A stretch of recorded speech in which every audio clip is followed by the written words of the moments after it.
Ensuite, et c'est quasiment la dernière question, il y a Tang qui pose la question: à vos avis, on peut voyager autour du monde avec un budget de 700 $?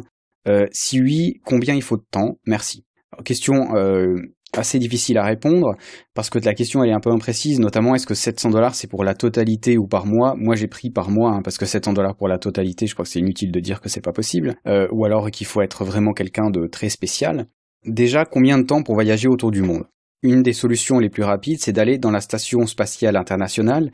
Il te faudra à peu près 90 minutes pour tourner autour de la Terre, soit 16 tours du monde par jour. Pas mal, hein. En avion, le record de Steve Fossey, il est de 9 jours et 3 minutes. En bateau, c'est 45 jours, 13 heures et 42 minutes. À pied, j'ai lu entre 5 et 10 ans, mais bon, enfin voilà, il faut calculer le bateau, ça dépend quel itinéraire tu prends, etc. C'est beaucoup plus compliqué. Donc on est d'accord, hein, c'est pour rigoler ce que je t'ai dit, mais quand tu me parles de temps, j'ai envie de pousser la réflexion un peu plus loin. Pourquoi est-ce qu'on prend du temps? Ta question, elle est intéressante parce que tu dis, il faut prendre combien de temps? Alors, je sais pas si tu as déjà voyagé, mais si tu l'as déjà fait, tu es conscient, comme nous tous, qu'on n'a jamais assez de temps. Faire une escale pendant 3 jours, c'est trop court. 3 semaines, c'est trop court. 3 mois, c'est trop court. Peut-être qu'à partir de 3 ans, on commence à se faire à l'endroit et à se dire on va se déplacer ailleurs. Dans une question précédente, j'ai justement dit que le principal dans les voyages, pour moi en tout cas, c'était les rencontres. Les rencontres, elles demandent du temps. Plus les gens te voient dans le paysage et plus ils vont aller vers toi parce qu'ils sont habitués à te voir et ils voient que tu n'es pas vraiment un voyageur mais que tu t'arrêtes. Et toi, tu vas aller vers eux beaucoup plus facilement parce que tu les auras vus plusieurs fois. Et parce que tu te seras arrêté, tu auras changé la situation et les relations entre toi et les gens sur place. Donc pour les rencontres, il te faudra beaucoup de temps. Ensuite, dans un long voyage, l'intérêt, c'est justement d'oublier le temps. Tu te plais à l'endroit où tu es, ok, ben voilà, t'y restes 3 mois, comme j'ai dit. Pourquoi est-ce qu'il faut bouger? Absolument. Tu vois qu'un projet il se fait, que tu peux donner un coup de main, ben ok, arrête-toi et puis profite. Prends juste la chance d'être l'endroit où tu es. Ensuite, il faut pas oublier les impondérables. La maladie, la fatigue, les coups d'état, la déprime, les accidents, la météo trop compliquée, les visas qu'on n'arrive pas à avoir. Tout ça, ça prend du temps. Je suis décourageant? C'est fait pour. C'est même fait exprès. Je vais dire un truc, je n'aime pas les tours du monde. Pour moi, ça s'apparente à de la surconsommation. Généralement, on a quelques mois tout au plus. Ce sont des voyages qui coûtent très cher à cause de l'avion, parce qu'on l'utilise forcément parce qu'on n'a pas le temps.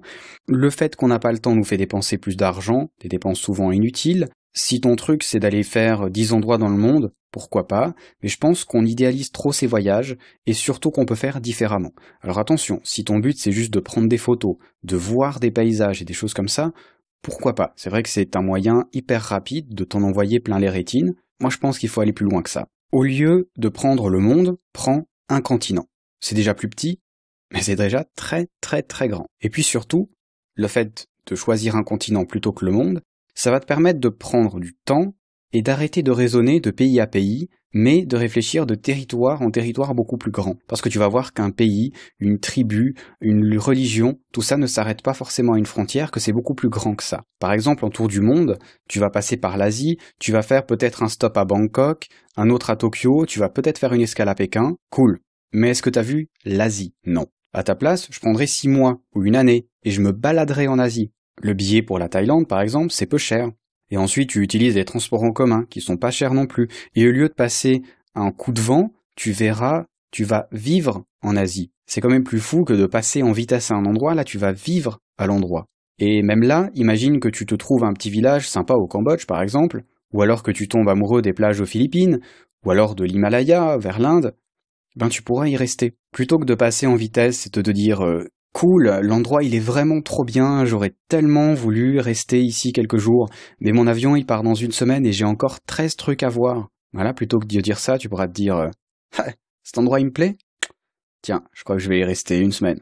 Puis après 1 semaine, tu diras ouais, c'est quand même trop beau. Allez, 2 semaines, et peut-être tu vas y passer 2 mois. Et ben, si t'as du plaisir, ben pourquoi pas. Et là justement, tu seras en plein dans le voyage, parce que t'auras pris ton temps, t'auras tout oublié, et tu vivras l'instant présent. Ce qui est beaucoup plus difficile quand tu fais un voyage autour du monde. Bien sûr, tu peux prendre ce que j'ai pris pour l'Asie, pour faire l'Amérique du Sud, l'Afrique, l'Australie, l'Amérique du Nord, tout est envisageable, hein. J'ai juste pris un continent comme ça. Point de vue temps, mis à part si tu as des obligations familiales, professionnelles ou que tu as une santé physique ou non, la seule chose qui va limiter ton temps de voyage, et c'est le cas pour nous tous, c'est l'argent. On dit qu'on peut s'en sortir avec à peu près 20 € par jour, voire un peu moins. C'est clairement possible du moment que tu ne fais pas le fou, que tu évites l'Amérique du Nord par exemple, qui a tendance à être quand même un peu plus cher, et une partie de l'Europe aussi. Donc 700 $ en euros, ça fait 500. À 20 € par jour, il te faut 600 €. Donc c'est un poil limite, mais ça peut passer, ça dépend beaucoup de ce que tu vas visiter, de si tu vas te louer un appartement, si tu vas à l'hôtel, si tu vas chez les locaux. Ça dépend de vraiment, vraiment beaucoup de choses, l'argent, et c'est pour ça que c'est très compliqué d'y répondre. Il y a juste quand même quelques conseils que je te donnerai sur l'argent en voyage, des choses que peut-être on ne pense pas quand on fait des voyages qui sont longs, et c'est peut-être ce qui change entre les petits voyages d'1 mois ou de 2 mois et les très longs voyages. Déjà, être trop limite, c'est se mettre en pression sur l'argent. Et il y a une différence entre être un peu économe, c'est-à-dire ne pas chaque fois dépenser le maximum pour une activité, et être obsédé par le moindre centime. Il vaut mieux avoir une certaine marge pour pouvoir te laisser de temps en temps dépenser un petit peu plus si tu as envie d'aller dans un restaurant un peu plus sympa, de visiter quelque chose d'un peu plus extrême, de pouvoir peut-être faire un trek par exemple, ça coûte quand même de l'argent. Plus tu as de marge et plus tu vas être tranquille dans ton voyage. J'ai déjà vu des voyageurs qui étaient vraiment très précis au niveau de leur argent. C'est désagréable pour tout le monde et pour eux je pense que c'est aussi désagréable. Ensuite, il faut toujours penser à l'imprévu. Un accident à l'autre bout du monde, c'est des frais que tu devras souvent payer de poche en cash. Même si l'assurance, elle pourra te rembourser ensuite, sur le moment, tu auras quand même besoin d'argent, qui est disponible rapidement, ou alors des amis qui vont utiliser Western Union. Le vol ou la perte de matériel ou d'argent, ça arrive aussi, ça a plus de chances d'arriver dans un long voyage, et il va falloir assumer ça au niveau financier. Par exemple, je sais pas, on te vole ton appareil photo, tu veux en racheter un, et ben ça va te prendre 1 mois de budget, on te vole ton Mac, on te vole ta tablette, je sais pas. Tout ça, c'est des choses qu'il faut compter quand on voyage pendant longtemps, parce que c'est quelque chose qui est susceptible de se produire. Quand on voyage sur la durée, il faut aussi un minimum de confort. Tu vois les choses que tu vas supporter dans un trek d'une semaine, je sais pas, le froid, le matelas un peu dégueulasse, la bouffe pas très cool, tu vas le supporter pendant quelques jours parce que tu sais très bien que ça va avoir une fin. Mais maintenant, si justement tu as un budget qui est vraiment trop serré, tu vas être obligé d'être dans des endroits pas forcément hyper clean ou pas toujours sympa, et sur le temps, ça va vraiment nuire à ton moral de voyageur, parce que il faut pas déconner non plus là-dessus. On est européen, on est habitué à certaines choses, on est certainement habitué à trop, mais on peut descendre vraiment notre niveau de vie certainement beaucoup beaucoup plus bas. Mais il y a un moment à partir duquel où ça devient très difficilement supportable. C'est justement là le cas où avoir un petit peu de marge pour de temps en temps t'offrir un instant de tranquillité quelque part, qui est bien, quitte à aller dans un 5 étoiles juste une nuit, juste pour avoir un bon lit, il faut le prévoir aussi. Ensuite, en Suisse, je ne sais pas si c'est le cas pour la France, mais on a par exemple la taxe militaire, les assurances maladie, certains impôts et d'autres choses qui sont à payer même quand on est en voyage. Il y a des solutions pour bypass ça, on peut déposer ses papiers, etc. C'est valable pour un voyage qui dure plusieurs mois, mais si tu vas par exemple seulement 3 mois en voyage, ça vaut pas vraiment la peine, et donc pendant ces 3 mois, tu as quand même des dépenses qui vont sortir, qui ne sont pas des dépenses de voyage, mais qui sont des dépenses dans le pays où tu es citoyen. Et ça, il faut y réfléchir. Et par exemple, en Suisse, je peux vous dire que ça coûte extrêmement cher de voyager, rien qu'à cause des assurances maladie que vous devez payer du moment que vous avez vos papiers déposés en Suisse. C'est extrêmement cher. C'est pareil pour le travail. Quand on revient, si on n'a rien dans les poches et pas de travail, eh ben le marché du travail, vous le savez comme moi, est compliqué ces temps. Donc prévoir quelques réserves avant de partir pour le moment où on va revenir, c'est aussi quelque chose d'intelligent. Avoir quand même 1 ou 2 mois de survie, c'est intelligent, et ça vous évite de vous mettre dans la précarité quand vous revenez dans votre pays, ou de devoir abuser de tous vos amis. Après, c'est chacun son style, hein. Moi, j'aime autant être autonome et savoir que quand je rentre, j'ai assez de moyens pour pouvoir survivre jusqu'au moment où je vais me mettre à retrouver un salaire. C'est pas le cas de tout le monde, hein, chacun son truc, mais c'est quelque chose auquel il faut réfléchir avant de partir. Ne pas oublier non plus d'intégrer les prix des différents visas dans ton budget. Un visa à 50 €, c'est quand même 1/10 de ton budget de 500 € par mois, donc c'est pas négligeable, surtout si tu voyages rapidement et où tu vas justement avoir besoin de beaucoup de visas. C'est à intégrer dans ton budget. Quand on parle de voyager avec 20 € par jour, c'est sans avion. Donc il faut ajouter ça aussi. Alors justement, si tu voyages avec 20 € par jour et que tu restes en Asie, l'avion, ça va peut-être être juste ton vol jusqu'en Thaïlande, et puis peut-être, je sais pas, un vol jusqu'à Tokyo ou un vol jusqu'aux Philippines, éventuellement, mais sinon tu vas pas avoir ces dépenses-là. Par contre, en voyageant autour du monde, tu peux facilement arriver à 2-3 000 euros de billets d'avion. Ça peut être avantageux, à savoir qu'il y a quand même des dates limites pour les utiliser, donc il faut vraiment voir. Une assurance voyage et rapatriement, ça peut être un bon investissement. Là aussi, c'est des frais supplémentaires à compter. C'est pas forcément beaucoup, mais sur l'année, ça fait quand même de l'argent. Je trouve personnellement, et c'est mon dernier conseil, qu'il vaut mieux parfois retarder son voyage de 6 mois, juste pour avoir quelques moyens supplémentaires, plutôt que de partir trop juste avec l'argent. Parce que si tu as pris 6 mois par exemple pour voyager, et puis qu'au bout de 4 mois, tu vois que tu vas être vraiment à l'arrache pour les 2 derniers mois, tu vas te sentir mal, tu vas te mettre à tout calculer, ça va être la catastrophe. Donc parfois, vaut mieux partir un peu plus tard, mais avec un tout petit peu plus de moyens. Ça peut être juste quelques centaines d'euros qui vont t'assurer d'être beaucoup plus tranquille à ce niveau-là quand tu voyages. Ensuite, et là j'ai parlé d'argent, et je comprends tout à fait que c'est compliqué de trouver de l'argent, c'est compliqué pour moi, c'est compliqué pour vous, c'est tout à fait normal, et je l'ai dit avant, souvent on limite nos voyages en temps parce qu'on n'a pas d'argent, mais il y a des moyens de voyager pour moins cher que ça.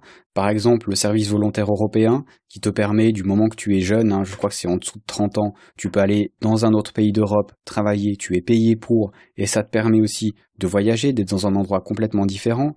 Tu as le permis vacances-travail, le PVT, qui est quand même hyper intéressant, tu peux aller en Australie, au Canada. Ne pas penser que ça nécessite pas d'avoir des économies avant de partir, parce que c'est pas garanti non plus que dès que vous arrivez, vous allez trouver du boulot, mais quand même, ça vous permet de dépenser moins, parce que vous allez pouvoir gagner de l'argent tout en voyageant un petit peu. On peut penser woofing aussi, c'est d'aller travailler dans des fermes. Pour des fermiers, vous travaillez quelques heures par jour et puis le reste vous êtes libre. Ça peut être un moyen de voyager en économisant en l'occurrence le prix de votre chambre, le prix de votre dîner, etc. Ça peut être des bons moyens de voyager pour les gens qui ne peuvent pas forcément mettre tant d'argent que ça de côté, et je comprends tout à fait ça, c'est normal. J'ai pas dit qu'il fallait être riche pour voyager, je dis qu'il fallait faire quand même très attention. Il y a aussi les associations à l'international pour lesquelles on peut aller travailler. Je sais pas quel est ton travail, mais ça peut être envisageable. En bref, il y a des moyens de voyager si on n'a pas vraiment beaucoup de moyens. Il suffit juste de chercher, de s'y mettre à fond et surtout de penser un peu out of the box, vous savez, de faire un grand dézoom sur votre situation, de la voir de l'extérieur et de voir qu'est-ce qu'il est envisageable de faire ou pas. Donc mes conseils, oublie le tour du monde, fais un focus sur un continent qui t'attire. Le tour du monde, voilà, tu le feras à force, de toute façon, tu vois, là tu vas passer 6 mois en Asie, dans 3 ans tu passeras 6 mois en Australie, puis dans 6 ans tu feras ton tour du monde finalement, mais tu l'auras vraiment vu beaucoup plus profondément qu'un voyageur qui fait juste passer. Le temps, il est limité par l'argent, donc c'est difficile de te dire combien de temps tu vas voyager, mais essaye de voyager le plus longtemps possible. Fais attention au budget. La limite entre le voyageur économe et le voyageur pauvre, et voire en précarité, il est parfois très tenu. Si les moyens financiers te manquent, essaye d'autres choses, essaye de travailler à l'étranger. Il y a beaucoup de choses qui sont envisageables. Voilà, c'est ma réponse à ta question. Dernière question, c'est Sylvain, qui est suisse, qui a un blog qui s'appelle Suisse Moi. Il fait des vidéos assez marrantes.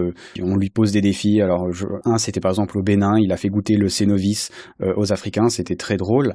Il me demande donc, est-ce que tu es des fois sur Lausanne et que tu accepterais que je t'offre un verre? Bien sûr, il n'y a pas de raison que j'accepte pas un verre. Je suis de temps en temps sur Lausanne. Il faut de toute façon que j'y retourne pour des enregistrements. Donc, on partage volontiers une bière ensemble. Je paye la 2e tournée. Je profite pour dire que si vous êtes en Suisse ou que vous passez en Suisse, s'il y a moyen de se voir, on peut se voir. Moi, je rencontre les gens avec grand plaisir. Et puis, si vous voulez voir les vidéos de Sylvain qui sont assez sympas, c'est suissemoi, SUI2SE-moi.com.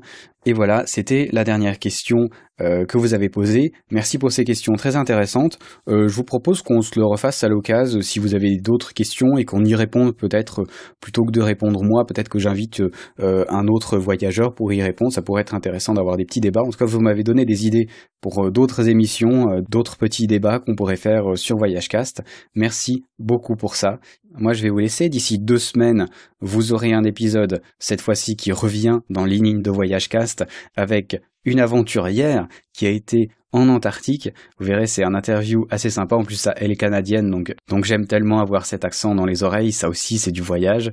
J'espère que ça vous plaira. Et puis, la semaine prochaine, ce sera déjà l'épisode 2 de l'Anthropodcast, où cette fois-ci, on a parlé de ce concept qu'on appelle celui du bon sauvage. Je suis certain que ça va vous intéresser. C'est une notion qu'il faut avoir dans la tête quand on voyage et qui vous intéressera certainement. En attendant, si vous avez l'occasion, il commence à faire beau dehors, donc prenez l'avion, voyagez, faites ce qui vous plaît et à dans 2 semaines. Allez, à ciao, bonsoir.